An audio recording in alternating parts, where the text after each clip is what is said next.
Да, каждый год у нас одна и та же проблема, каждый год повторяется, потому что родители по каким-то причинам не могут своевременно зарегистрировать своих детей. И в конце августа, уже в числах 10-15 августа, у каждого родителя уже начинается паника, как попасть, куда идти, да, как записаться. И для этого у нас с 1 августа уже начало работать в 4 управлениях образования прием заявлений родителей. Там создана специальная комиссия, и комиссия принимает детей. И многие родители сейчас идут в школу, в управление, в акимят, да, не зная, куда идти. Сейчас есть в городе 4 управления образования по каждому району, и с 8:30 до 5:30 они принимают заявления. От любого человека, От любого по месту жительства, да, если житель относится к Первомайскому району, то обязательно должны идти к Первомайскому центру образования, да, управлению образования, или в Ленинское управление образования. И если у родителей, родители даже могут зайти на сайт mektep.edu.gov.kz, да, там есть раздел «Статистика». Родители могут смотреть, там по всей республике видно статистика, данные, да, в каких школах есть свободные места, и родители могут зайти, посмотреть. Если хотят, могут они там зарегистрироваться. Мы собирали ранее вопросы для того, чтобы вы ответили на них, которые интересуют наших подписчиков и читателей. И был такой вопрос: как понять, к какому микроучастку относится школьник, то есть живут в каком районе и к какому школу относится. Такое очень часто бывает, вроде за окном школа, но оказывается она не наша. Такое бывает. Разделом микроучастков школ занимается районные администрации вместе с местным территориальным управлением. И это зависит от количества, потому что все родители, последний это показывает, что все родители хотят отдавать своих детей в школы со статусом, гимназии, лицеи, да, но, к сожалению, этих школ нет возможности брать всех детей, поэтому на количество мест, на количество жителей распределяются микроучастки. Это можно посмотреть на сайтах райадминистрации, там у них в сайтах есть это. Да. Ага. Расскажите, пожалуйста, вот вы сейчас ранее сообщили о том, что необходимо обратиться в районное управление образования. Давайте расскажите, пожалуйста, алгоритм, как это должно быть. То есть тут я такая нерадивая мама, решила, что вот ребенок у меня в этом году все-таки в школу пойдет. Каков алгоритм моих действий должен быть? В первую очередь родитель, мама, да, должна зайти в сайт, посмотреть статистику, выбрать школу и зарегистрироваться онлайн, сидя дома. Если у родителя, у мамы, который хочет отдать ребенка в школу, но там мест нет, но эта школа рядом с домом, да, мама должна идти в районный центр образования. Они получат протокол отдается в школу, и родители идут в школу с протоколом. И все, уже можно считать, что ребенок зачислен. зачислен, а потом уже ответственный специалист Центра управления образования, просто я путаюсь, потому что ранее было Центр образования, сейчас управлением образования стало, да. И потом специалист управления образования уже вносит в систему, потому что все дети должны пройти через систему. Еще у меня один вопрос такой уточняющий. Какой еще пакет документов необходимо собрать? Справку с места жительства, фотографию, там, карточки? Сейчас справки с места жительства, так как МТУ и Домкому не дают, да, мы заявление принимаем в первую очередь у родителей в школу, в ту желаемую школу, в которой они прописаны. На основании паспортных данных, которые по каким-то причинам они, родители, не могли вовремя зарегистрироваться, но они относятся к микроучастку, да, тогда справку ЦОН они выдают действительно, да, там прописан, и мы смотрим, да, прописан, относится к этой школе, поэтому этот. И второй вариант, еще не вариант, а второй этот, если старшие дети обучаются в этой школе, но они не относятся к микроучастку, тогда и родителям тоже неудобно будет двоих, например, старших отдавать в школу, а третьего по микроучастку, да, и им тоже мы даем как бы льготную эту, и учитывая, что старшие дети обучаются в той школе, и мы принимаем заявление, и комиссия рассматривает о зачислении детей в желаемую Еще школу. такой вот вариант развития событий. Если я живу по микроучастку одной школы, но там уже нет мест, куда отправят моего ребенка? Могу ли я как мама, как родитель выбрать из оставшихся со свободными местами по району? Да, имеете право, если родитель прописан в этой школе, но там, к сожалению, мест нет, да, мы рассматриваем, если там категорически невозможно это, да, мы предлагаем альтернативные ближайшие школы.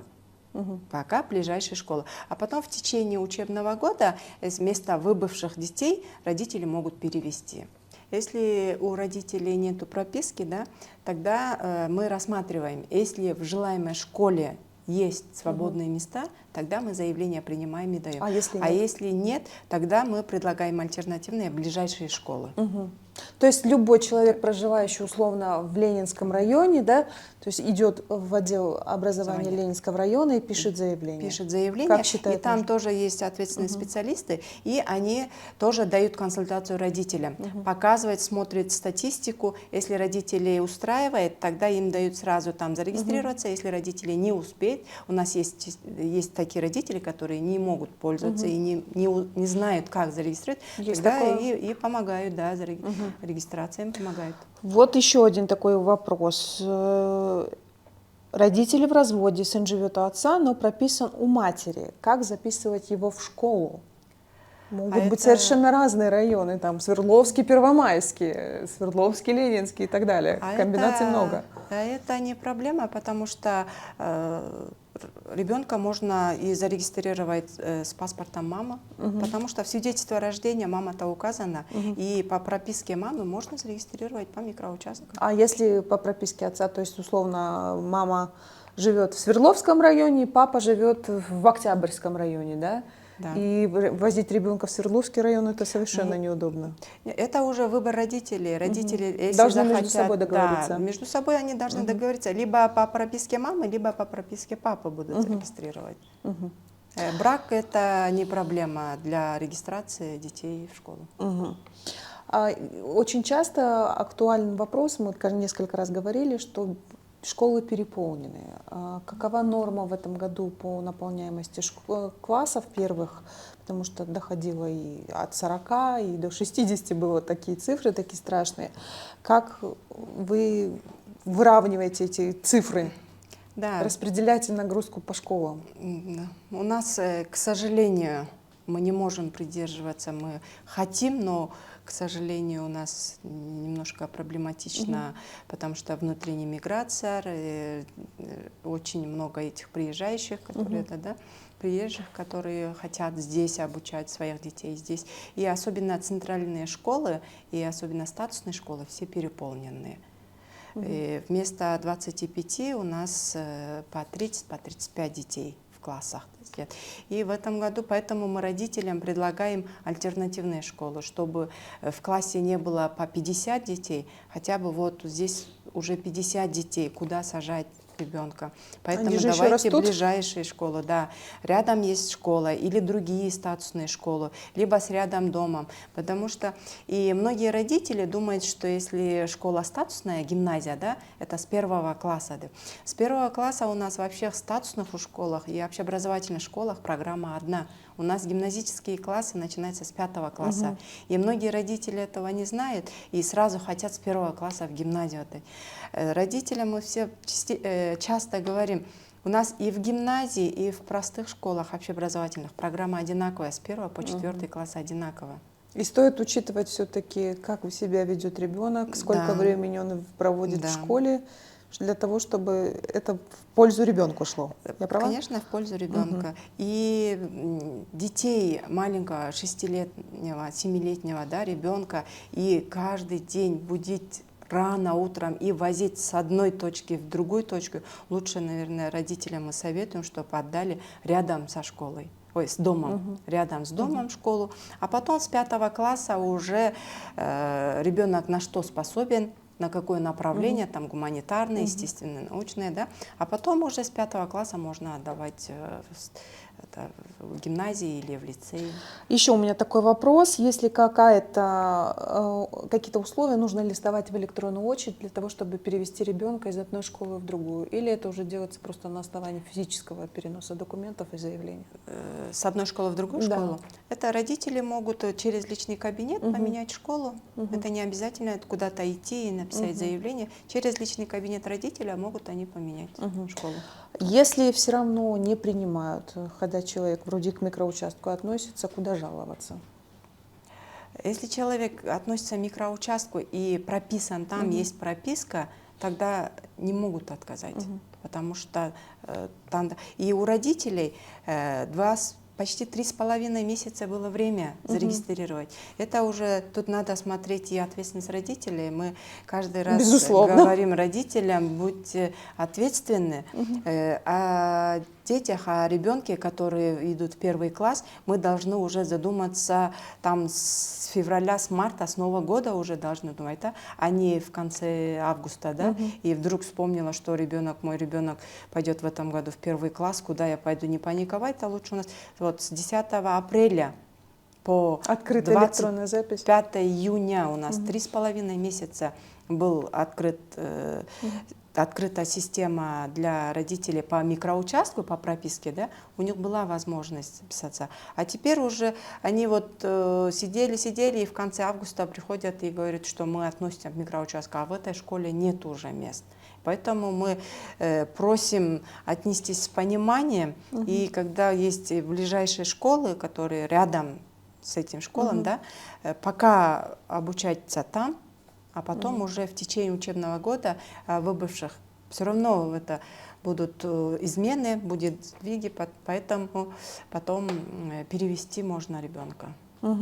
А еще вопрос: есть ли какая-то горячая линия, где можно задать все те вопросы, которые мы с вами обсудили ранее? Во всех районных центрах образования есть телефоны, и во всех центрах образования есть отдельные специалисты, и могут обращаться туда. Ну, насколько нам известно, должны принять всех, и никто не должен остаться без образования. Конечно, мы должны. Как вы отслеживаете, насколько все дети охвачены образованием? То есть как все ли пойдут в 1 класс? Все дети должны сесть за партой. Да? Но, к сожалению, многие родители, потому что мы управление образования и департамент образования, мы тех заявлений, которые к нам приходят, мы всех рассматриваем, обязательно сажаем. Но есть родители, которые никуда не ходят, никому не говорят, что ребенок должен идти в 1 класс. Поэтому у нас есть постановление специальное, это августовский учет детей. И местное территориальное управление, специалисты, проводят обход. Подворовой обход, и они дают пофамильно, какой ребенок должен идти в 1 класс, кто. И они должны дать в школу список детей, которые в этом году пойдут в школу. И до 5 сентября директор школы крыжит этих детей, сравнивать, кто пришел в школу, а кто из списка МТУ, да, который и кто не пришел в школу. И мы обратно отдаем в МТУ, местное территориальное управление. Они выяснили, почему ребенок не ходил в школу, не ходит в школу. Может, они переехали, может, у них какая-то болезнь, может, какие-то причины, да? А потом уже устанавливаем, и каждого ребенка мы должны сажать за партой. Такие случаи часто происходят? Бывают случаи, да. Еще у меня такой вопрос. Мы используем электронную очередь уже несколько лет. Насколько оказался это эффективный инструмент для записи детей в школу? Это родители могут отдавать на свободные места по микроучастку, которые оставшиеся места. Любой родитель могут отдавать своего ребенка в желаемую школу.